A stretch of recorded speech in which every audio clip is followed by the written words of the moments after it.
A lot of feedback coming back, Eamonn, from the solo on goal. Players seem to love it, players seem to enjoy it. What is the principle of it? Is it exactly as it sounds? Exactly, Damien. The idea is to speed up the game again, and we know that, oftentimes that the play can be delayed and it slows down the game and allows the defensive team to get back in structure. Whereas with this, the player can elect, as is happening in the graphic there, to take a quick solo, move on in a forward or sideways direction to get play underway straight away as quickly as possible. There is an example here from the Sandbox game last weekend where when the Armagh player gets the ball back, he elects, rather than taking a free, oftentimes you'd have seen maybe currently that free going back to the goalkeeper, solos and plays on, and away you go then, and it gets again this quick counter-attack up the pitch. You can see here the kind of shape as well, because of having to keep the three players up the pitch, and Ethan Rafferty, who as we know can play in goals very adeptly as well.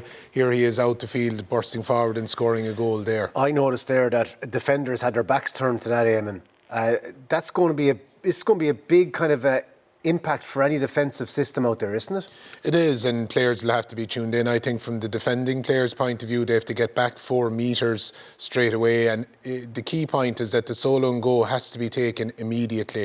If it isn't taken immediately, it just reverts to a normal free kick, as in the rules at the moment. So you'd imagine the defensive player will stand back to 4 metres. If the solo and go is taken, they'll be in a position to engage with the player. If it becomes a free kick, then they'll move back 13 metres, as is currently the situation. Early on, it was one of the most probably beneficial things that the players testify to. Is that the feedback that you continue to get throughout the Sandbox games? Yeah, absolutely. They've been delighted, loving it, trying it in different situations, exploring the rule. It just makes the game quicker.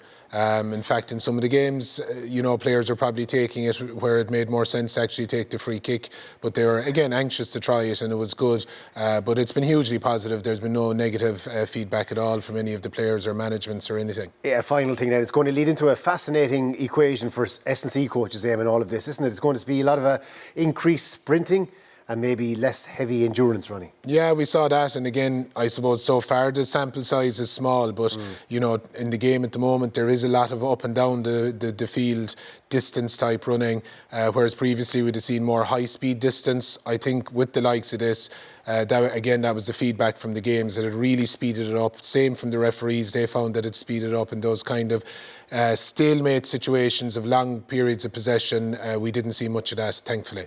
Thank you, Eamonn.